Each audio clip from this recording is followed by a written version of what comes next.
Hey, what's going on YouTube? Brandon from Team Asian here, giving you guys a deck profile on my Bermuda Harmony deck. I've been testing out the deck for quite some time, and it is definitely a lot of fun. And the number one thing I can definitely say about the deck is because of the set it comes out of, the SPs are absolutely beautiful. And without further ado, let's get into this deck. I'm going to start with the main deck here. Alright, for the grade 3s, first I play 4. Loris, Miracle Voice Loris. She's your stride break of the deck. Her skill is GB2. Once per turn, when this unit is in harmony, you choose 2 of your units and they both get plus 5,000 and a crit.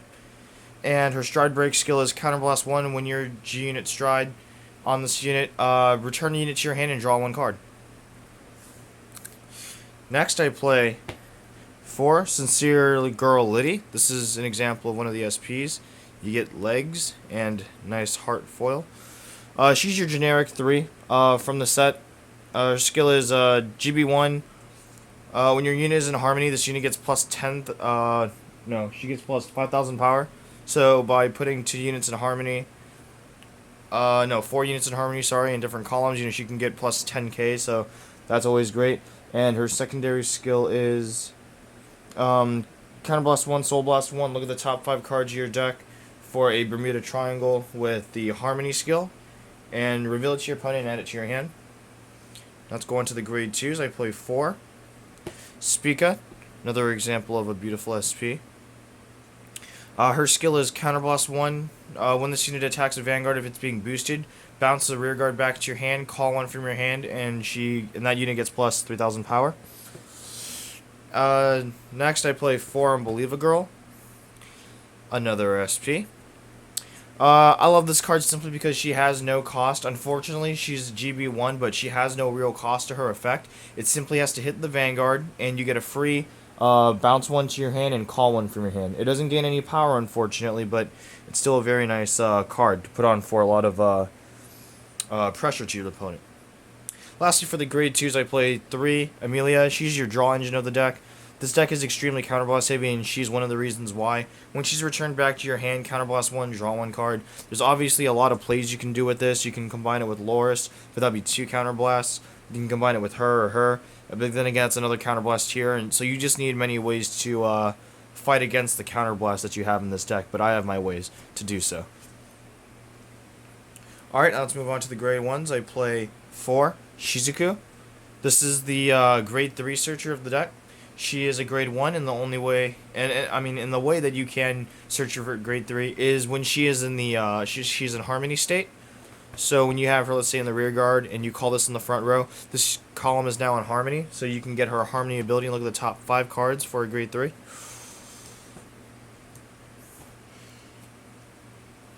Now I play 4 Stride Enabler. Play 4 Damage and Flipping Perfect Guard. And, of course, I play 2 of this ridiculous promo. Not too fond of the art, but it's the card that counts. Her skill is Soul Blast 2. When this unit is placed in a rear guard circle, Counter Charge 2. So that's a way you can fight against Counterblast. Now, because this deck bounces so many rear guards and so many turns at once, you can use her skill over and over again as long as you can maintain proper soul. Now let's move on to the triggers. I play 4 of the Loris crit. 4 other crit, just plain crits. I play 4 stand, and I don't play 4 draw. This deck draws and searches by itself, enough by itself, and then I play 4 heal, of course. And my starter is First Lesson Akari. Skill is Generation Break 1. Put into your soul. Choose 1 of your rear guards. Return it to your hand and draw 1 card. So she's another nice combo with Amelia, because use her with Amelia, Counterblast 1, but you draw 2 cards because of Akari skill. Now, the reason as to why I play stand triggers, or not even play like 2 stand, 4 draw, or 4 stand, 2 draw, maybe take a crit out, maybe take a few crits out, is because I don't find the draws too necessary. In the current meta, you'd want to guard for a lot, and I always find 10Ks more reliable. When it does come down to guarding with 5Ks, it's always going to be one of my normal units, because the way Bermuda play now, especially with Harmony, is that you can combine with the skill of Olivia and Fighters Collection strides, and you can return your whole board to your hand if you please, and thus, your opponent won't have anything to attack necessarily on the board, But in the event that they do, at least you got to return units to your hand, and that's what you'd use to guard. And this deck already searches and draws so much that I found that the draw triggers would normally put me in a means to deck out. I could play legions in here, but there aren't any very good viable legions to play right now. So that's pretty much it for the main deck. Let's go on to the strides. For the strides, of course, I play 4 Olivia. Sadly, no SP, but that'd be a nice $250 SP right there. But sadly, there's none, so I'm happy with the G rares. Her skill is Counterblast 1, Persona Flip 1. When this unit attacks a Vanguard, you may return your entire board back to your hand. But if you return at least 3 rear guards back to your hand with different names, you choose 2 of your units and you call them to different rows. So what people misunderstand is, let's say this is in the Vanguard circle. This is the front row, back row. Many people would put them, like, let's say 2 front row or 2 back row. But that's not the way that it works. You need to put it in different rows, not columns. These are different columns, so different rows would be front and back. So what she's telling you to do is something that you'd want to do. You'd want to make a whole other column to attack with. And because she returns units to the hand, especially when you can return all 5, you also get the amazing skills of any of the units that benefit from being bounced, especially Amelia. And when the number of face-up G units in your G zone is 2 or more, she gets +1 crit.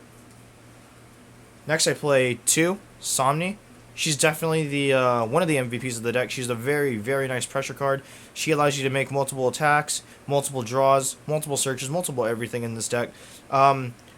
She has no real cost, just like Unbeliever Girl, besides the fact that you just have to hit the Vanguard. That's really nothing. It's still a threat. And her skill is, when this unit attack hits the Vanguard, you bounce a unit, you call 1, and then that unit gets plus 3,000 power. So you make another card to attack, and it gets much stronger.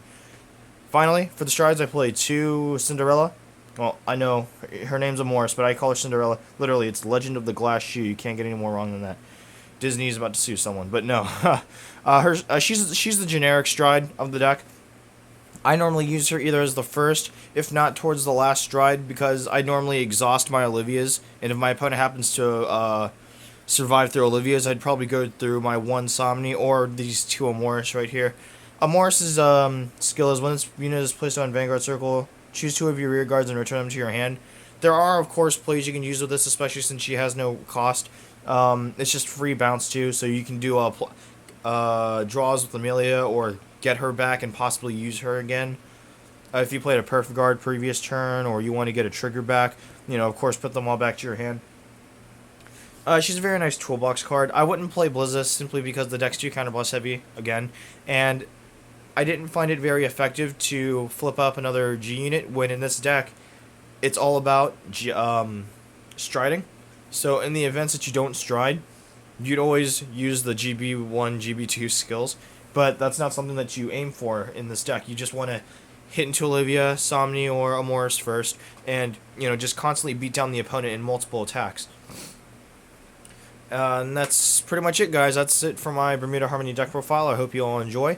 I do have my own personal channel, Padang Leonhardt, P-A-L-A-N-G, space L-E-O-N-D, no, I'm sorry, L-E-O-N-H-A-R-D-T. It's Blue Line, and I really hope you guys enjoy this deck. Like, comment, subscribe for more future videos, and I'll see you guys later. Peace.